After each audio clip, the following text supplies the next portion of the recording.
Ouvido Clínico. A Ordem Explica. Olá, eu sou João Frutuoso, um médico especialista em Medicina Interna e Medicina Intensiva. Faço parte do Gabinete de Literacia em Saúde que temos na Ordem dos Médicos. Bem-vindo a mais um episódio deste Ouvido Clínico, na Ordem Explica, um podcast da Ordem dos Médicos para todos, dedicados à literacia em saúde, onde médicos conversam sobre saúde de uma forma descontraída e com uma linguagem clara. Aqui falamos de temas de medicina do dia-a-dia com rigor científico. Tentamos também esclarecer dúvidas e aumentar o conhecimento e tentamos promover a saúde e a prevenção da doença. Como estamos a assinalar o mês do coração, fizemos uma série de podcasts sobre risco cardiovascular. Hoje vamos falar de um tema extremamente especial que é a diabetes. E para isso, contamos com uma convidada muito especial que nos vai ajudar a perceber esta patologia.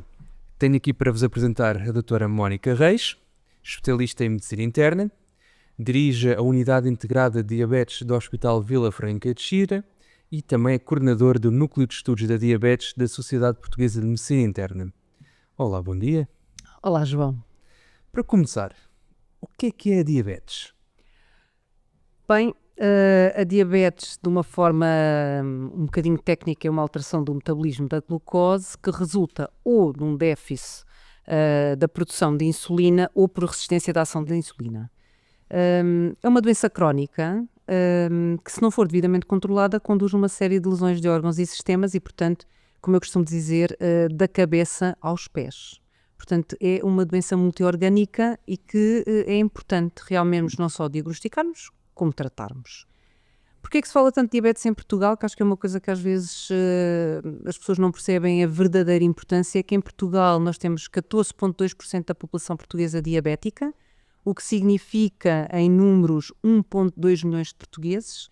E se juntarmos a este valor já com o diagnóstico feito, um conjunto de população que tem alterações do valor da glucose, mas que ainda não é considerado o valor de diagnóstico, então isto estende-se para 28,8% da população portuguesa, o que no número absoluto dá, juntando os dois valores, 3,5 milhões de portugueses com diabetes ou com um risco muito elevado de vir a desenvolver porque já têm alterações desde o metabolismo da glucose e da importância da diabetes.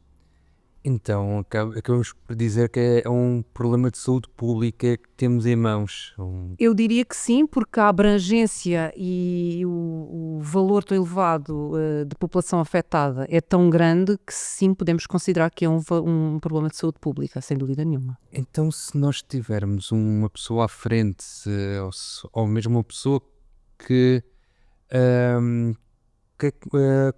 quando é que nós podemos suspeitar que uma pessoa possa ter diabetes? Ou quais é que são os sinais que uma pessoa tem que ter em conta para perceber se está em risco ou não de ter esta doença? Pronto, a diabetes cursa com um conjunto de sintomas muitas vezes inespecíficos e, portanto, às vezes difíceis de valorizar pela própria pessoa logo numa fase inicial. Classicamente, nós médicos falamos nos 3 P's, que são 3 palavras técnicas, que é poliúria, polidipsia e polifagia. Para a maior parte das pessoas isto não significa nada muito em particular, mas que na realidade polidipsia é uma sede em excesso, poliúria é urinar em excesso e polifagia é fome em excesso. E, portanto, se tivermos algumas destes sintomas, será melhor pensarmos e estarmos despertos para a possibilidade de eventualmente termos uma alteração da glucose e, portanto, uma diabetes já numa fase de diagnóstico ou com risco elevado de vir a desenvolver.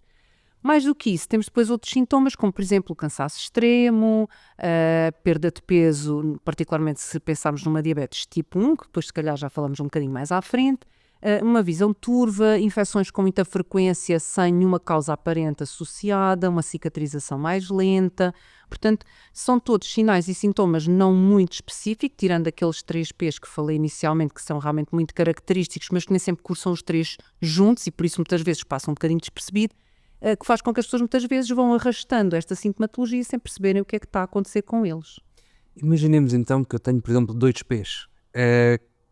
Como é que, ou pelo menos que tipo de pessoas é que estaria mais em risco de ter diabetes? Bem, uma pessoa que tenha uma história familiar, apesar disto não ser uma doença geneticamente transmitida, mas a história familiar, se já existe, tem um peso no desenvolvimento da doença. E depois, por outro lado, se tiveres outras situações de saúde associadas, nomeadamente se tiveres excesso de peso, não precisas ser necessariamente obeso, basta um excesso de peso.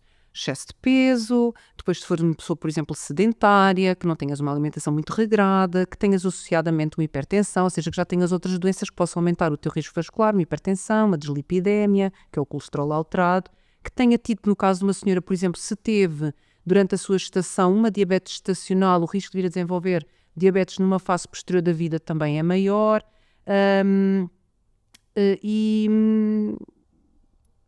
E também a idade também é um fator importante, ou seja, é mais frequente a diabetes desenvolver-se numa fase mais tardia da vida, nomeadamente a diabetes tipo 2, mas não é o fator mais primordial.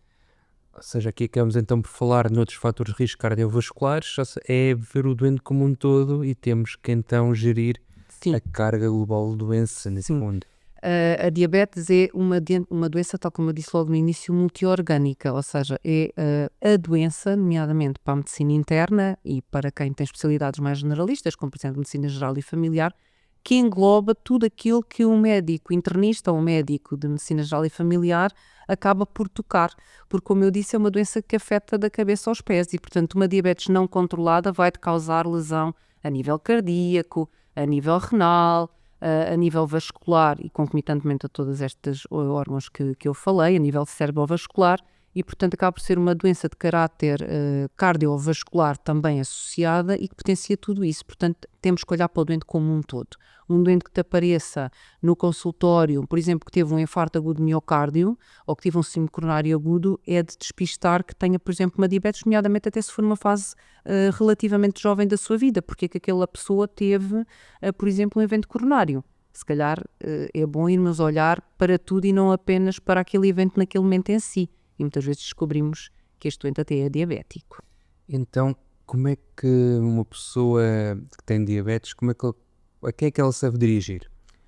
Bem, ao seu médico assistente seria, com estes sintomas, seria assim a pessoa mais indicada, porque além de poder-te avaliar e eventualmente pedir-te logo alguns exames complementares de diagnóstico que irão fazer o diagnóstico da doença, será o mais certo. Mas às vezes, e muitas vezes, não temos a capacidade nem a possibilidade de ter um médico próximo, infelizmente, não é?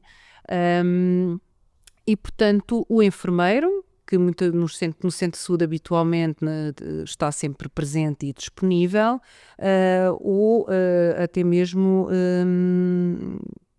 essencialmente, um médico e um enfermeiro. Acho que são as duas pessoas com quem tu podes pedir melhores conselhos e que te deves dirigir para tentar despistar a doença, porque a partir dali, essa doença, eventualmente que tenhas, a diabetes, terá que ser mesmo avaliada e diagnosticada por um médico, portanto será o caminho mais adequado. O caminho mais certo será ir à unidade de cuidados de saúde primários, que tem a porta aberta para receber os nossos doentes e para fazer esse diagnóstico. Infelizmente sabemos perfeitamente que nem todas as áreas do país estão cobertas com medicina geral e familiar de uma forma uniforme, muitas vezes acaba por ser a porta do serviço de urgência àquela onde as pessoas recorrem e fazem o diagnóstico naquele momento, que não é de todo o melhor, na realidade. Sim, porque até que no serviço de urgência os recursos são limitados para patologias urgentes e a diabetes, no fundo, por vezes requer exames que nem sequer conseguimos ter no próprio dia. A PTGO, uma glicada, ou...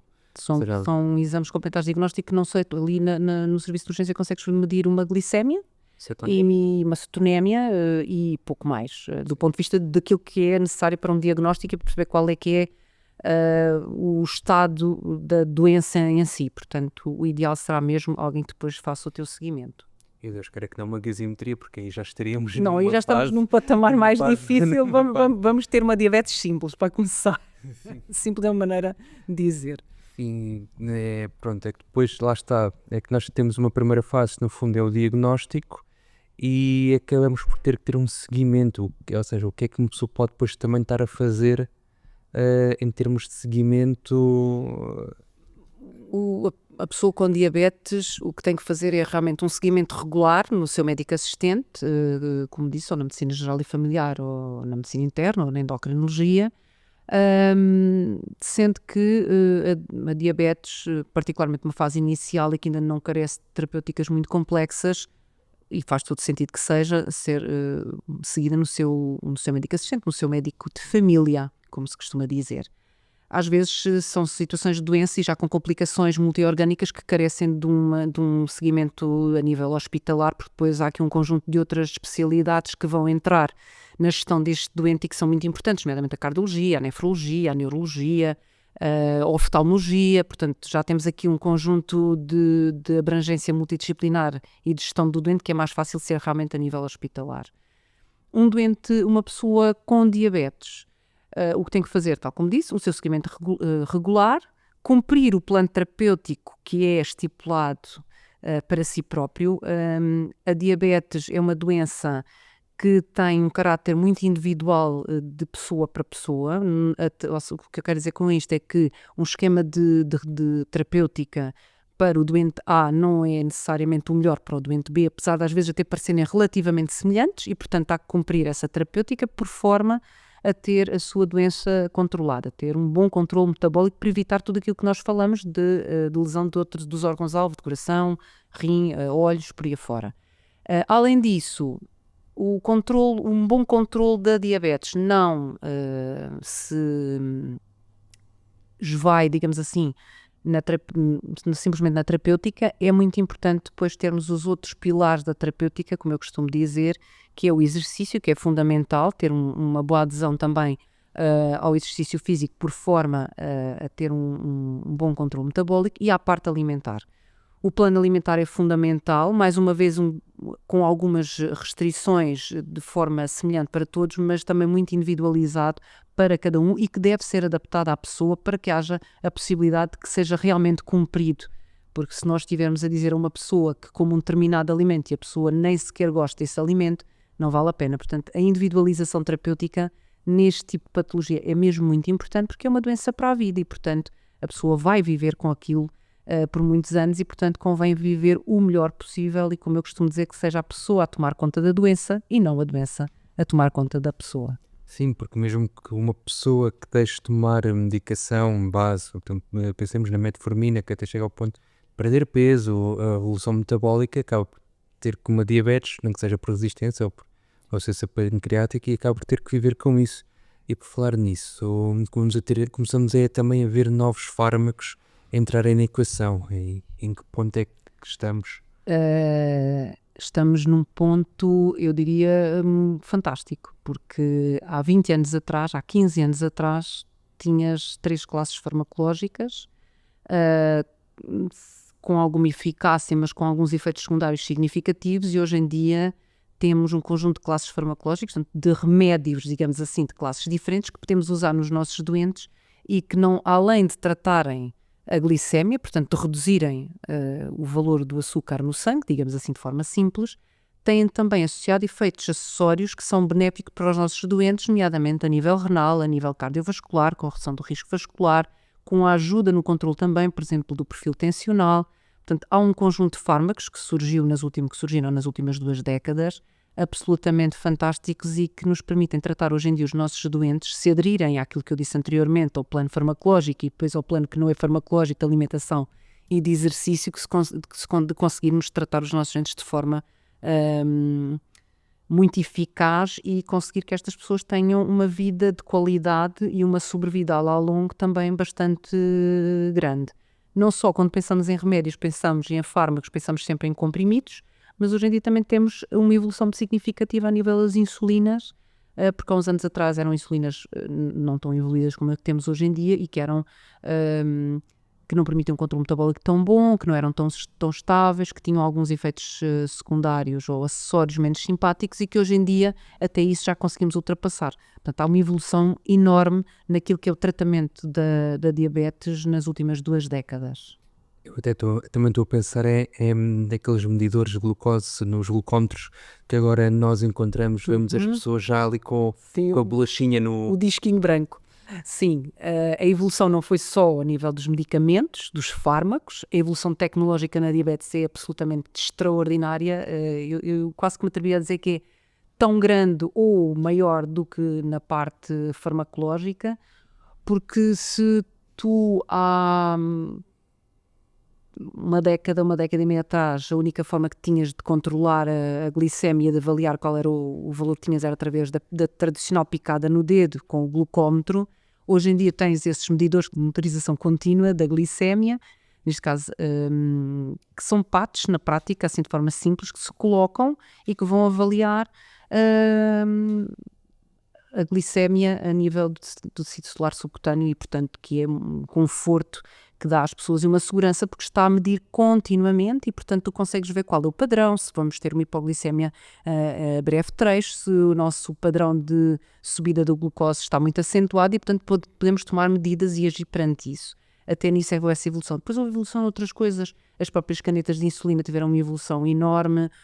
As agulhas, os materiais de que são feitas as agulhas, que há uns anos atrás eram muito mais agressivos, hoje em dia são materiais muito menos lesivos e agressivos para a pele, porque há uma introdução de uma agulha, não é? Portanto, não há outra forma para dar insulina. Os próprios glucómetros, que são as maquinazinhas que te medem a gota de sangue quando tu pões e picas o dedo, esses próprios também evoluíram e, portanto, a informação que mesmo esses glucómetros nos dão, não sendo igual a um monitor de uma monitorização contínua, permite já tirar muitas ilações e tem uma série de algoritmos que nos permitem tirar ilações a partir das várias glicémias capilares que os dentes fazem ao longo do dia e, portanto, também é fantástico. Há canetas inteligentes que fazem já elas próprias o registro da dose de insulina que a pessoa dá e fazem a transmissão direta por Bluetooth, por exemplo, para os CGMs, para os monitores contínuos de glucose, por exemplo. As bombas de insulina, que é uma coisa também já existe há muitos anos, mas que hoje em dia é muito mais disponível para a população diabética, também tiveram uma evolução brutal e, portanto, é uma evolução fantástica nas últimas 2 décadas em relação ao tratamento e àquilo que temos capacidade de oferecer às nossas pessoas com diabetes. E aqui também um mito que de certa forma já falámos um bocado, é que a insulina ser o fim de linha, ou seja, uma pessoa começa a fazer insulina, ai meu Deus, já acabou.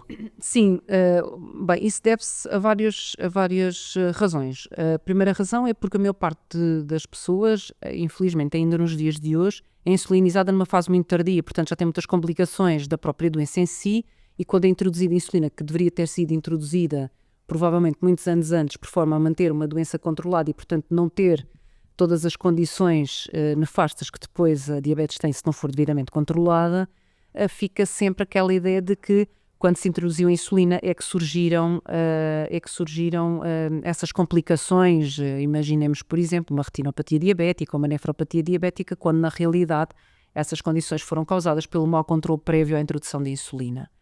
Por outro lado, a insulina, tal como eu disse anteriormente, as insulinas humanas, por exemplo, eram insulinas muito mais instáveis, que davam muitas hipoglicémias, que não permitiam um controle metabólico de forma tão linear como aquilo que temos hoje em dia e que também causavam algumas alterações, nomeadamente a nível cutâneo no local de administração, que eram bastante... aquela rigidez, aquela coisa... Era como se fosse uma espécie de um calo, uma lipodistrofia, nomeadamente a nível abdominal, porque é o sítio habitual, as pessoas habitualmente administram insulina, apesar de não ser esse o único sítio onde podemos administrar insulina. E, portanto, a insulina não é definitivamente o fim de linha. Habitualmente, para não dizer sempre, é o princípio de uma linha que vai ser muito mais gloriosa, digamos assim, parece uma palavra um bocadinho forte, muito mais benéfica para a nossa pessoa com diabetes do que muitas vezes insistir-se em continuar a fazer uma terapêutica hipoglicemia, portanto uma terapêutica para a diabetes, mas que não é eficaz e, portanto, não vale a pena insistir quando já tentamos os vários fármacos e o doente não está bem controlado, sendo que também muitas vezes nunca vai estar, porque ele tem mesmo um déficit de insulina e, portanto, quando tu não tens, já não produzes ou produzes muito pouco, não há nada a dar que vá substituir a introdução da insulina. Sim, o que às vezes acontece é quando as pessoas perdem peso, diminui-se também a resistência periférica e aquela pouca insulina que tem acaba por ser o suficiente, mas vai ter que manter sempre um controle, não é que tenha deixado de ser diabético, não é que tenha deixado a doença para trás, mas o que no fundo faz é que há um melhor controle e vai continuar, eventualmente poderá ter outras maneiras de depois tratar a sua doença. Sim, quando tens um diagnóstico de diabetes, seja tipo 1, não vai desaparecer. Não sei. Ou seja tipo 2, que é aquela que habitualmente as pessoas mais têm, cuja prevalência na população é maior, tu realmente com um conjunto de medidas de estilo de vida podes melhorar o controle metabólico. E aquilo que estás a dizer é verdade, ou seja, a pessoa, se perder peso, há uma melhoria da sensibilidade à insulina periférica, há uma melhor utilização da insulina que é produzida, apesar de ser pouco, eventualmente pelo pâncreas, e portanto permite ter um controle metabólico bastante eficaz eventualmente. O que é que acontece? Acontece é que à longo, à medida que vamos envelhecendo, o nosso pâncreas também envelhece e, portanto, também a capacidade de produção de insulina vai ficando cada vez menor e, portanto, essa diabetes que até por determinado momento ficou ali um bocadinho incipiente, na realidade ela esteve sempre lá e vai voltar a aparecer. E já falamos aqui um bocado também da questão da afetação global da diabetes, e como estamos no mês do coração, queríamos só deixar aqui umas coisas, era só falarmos um bocado como é que a diabetes afeta de facto o coração e porque é que tratar a diabetes é tratar o coração? Bem, a diabetes, tal como eu fomos referindo ao longo da nossa conversa, é um estado de hiperglicemia, ou seja, é um estado em que tens um aumento do açúcar no sangue. E esse estado de aumento do açúcar no sangue faz com que haja um conjunto de lesões em vários órgãos e sistemas, e essas lesões ocorrem essencialmente porque há uma lesão dos vasos sanguíneos. Esta circulação de hiperglicemia permanente vai lesar os vasos. Ao lesar os vasos, vai lesar todos os órgãos, e nomeadamente o coração é um dos mais afetados. E, portanto, há um aumento de um estado como se fosse uma espécie de uma inflamação geral que faz com que tenhamos um aumento da aterosclerose, com que tenhamos um maior risco de eventos coronários, portanto, do infarto agudo do miocárdio, por si só, que tenhamos um aumento da insuficiência cardíaca, também por si só, tudo resultante deste do estado de não controle da doença. Um facto de uma pessoa ter diabetes aumenta 2 vezes o risco cardiovascular, 2 a 3 vezes, depois varia um bocadinho consoante os estudos feitos a nível mundial, e muitas vezes afeta de uma forma silenciosa. Vai-se desenvolvendo a doença, vai havendo lesão do órgão, não dá grandes sintomas, e quando te apercebes dos sintomas já tens uma lesão cardiovascular muito significativa, muitas vezes com uma insuficiência cardíaca já bastante gravosa, e muitas vezes até com eventos coronários silenciosos, ou seja, pessoas que tiveram infartos agudos de miocárdio, que não tiveram a tradicional dor, que habitualmente é aquilo que chama a atenção a todos nós quando temos uma dor no peito.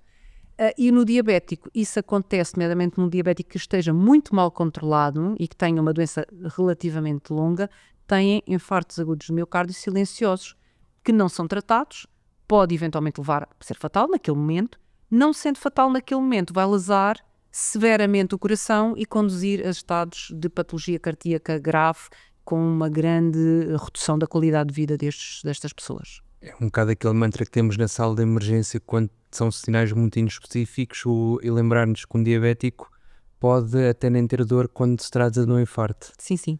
E então acaba por ser às vezes outras questões, outras queixas que levam a pessoa à urgência. Sim. E pode passar totalmente despercebido, pode ser simplesmente uma situação de náusea, uma questão de legítima, uma disposição inespecífica, que se quem está do outro lado, os técnicos de saúde, médicos e enfermeiros, não estiverem atentos e não perceberem que aquela pessoa até é diabética, facilmente pode passar despercebido o facto do indivíduo estar a ter um infarto agudo de miocárdio naquele momento, ou estar em curso. Portanto, obviamente é muito importante fazer o diagnóstico atempadamente e controlá-lo, por forma a que tenhamos a menor lesão cardíaca, por assim dizer, no nosso doente. Acaba por ser um espectro da doença cardíaca, vai desde a angina até a angina instável. E o nosso doente diabético tem tudo isso. Além disso, além do coração, estamos a falar do coração, mas depois tens todas as outras patologias cardiovasculares associadas, o acidente vascular cerebral, a doença arterial periférica, a própria síndrome demencial por lesão vascular cerebral associada. Portanto, há um conjunto de lesões a nível dos vasos, como eu disse, afeta da cabeça aos pés, e que faz com que realmente o doente diabético, a pessoa com diabetes, se não tiver a sua doença bem controlada, a probabilidade de vir a desenvolver todas estas patologias que temos vindo aqui a falar é muito grande, maior do que a população geral, maior do que um doente diabético bem controlado. É muito importante esta parte, focarmos isto, ou seja, uma diabetes bem controlada, tudo isto é reduzido de forma drástica, E depois, por outro lado, permite realmente teres aqui aquilo que nós queremos, que é ter uma qualidade de vida. Apesar de teres uma patologia crónica, teres uma boa qualidade de vida. Então, e que medidas concretas é que uma pessoa ainda pode fazer? Então, o que é que nós temos de fazer? Primeiro que tudo, não tê-la. Isso era o fundamental, era mais importante. Como é que se tenta evitar a diabetes ou como é que se tenta reduzir o surgimento da diabetes se tivermos um elevado risco de vir a ter, tal como falamos anteriormente?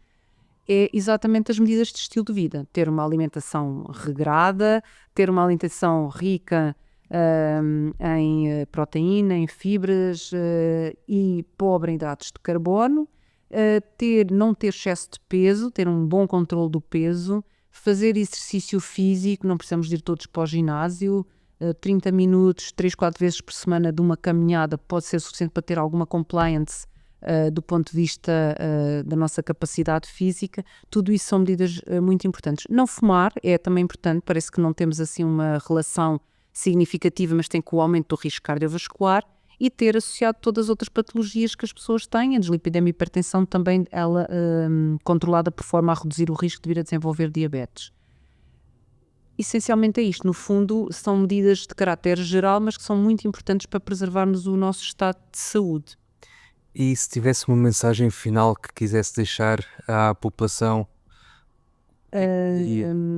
Eu diria que prevenir, diagnosticar o mais precocemente possível, porque quanto mais cedo diagnosticarmos a diabetes, menor será, e conseguimos ter um bom controle da doença, menor será a exposição a esta hiperglicemia e, portanto, menor será a probabilidade de vir a desenvolver todas as complicações associadas da doença. Portanto, no fundo, prevenir, insistir e persistir para não desistirmos de termos uma doença bem controlada. Então aqui voltamos novamente aos peixes, parece que temos os peixes sempre relacionados com a diabetes. É um bocadinho, é prevenção e um diagnóstico precoce e um bom controle metabólico. Então falar de diabetes é também falar de prevenção cardiovascular, diagnosticar cedo, tratar bem e de certa forma acompanhar de forma continuada, não apenas controlar a glucose. Estamos a falar de uma doença que, quando a controlamos, estamos a proteger o coração, o cérebro, os rins e a qualidade de vida. Muito obrigado, doutora Mónica, por este momento e trazer todo o seu conhecimento e por este espaço com a sua simpatia, que é sempre uma coisa fantástica. Muito obrigada, João, pelo convite e foi um prazer estar aqui convosco. Assim que nos está a ouvir, muito obrigado por estar presente connosco nestas conversas sobre a literacia em saúde. Esperamos que este episódio o tenha ajudado a esclarecer algumas dúvidas sobre como melhorar a sua saúde cardiovascular através do controle desta doença, a diabetes. Relembre que podem enviar as vossas sugestões e dúvidas para o e-mail literacia.saúde.ordensmedicos@gmail.com com o assunto podcast. Ouça, siga este podcast e partilhe com todos os seus amigos, conhecidos e como puder. Siga-nos também em Instagram ou no Facebook da Ordem dos Médicos, onde nós vamos postando desde slides, os novos podcasts vão saindo. Até o próximo episódio e não se esqueça, informar-se é cuidar de si e dos outros.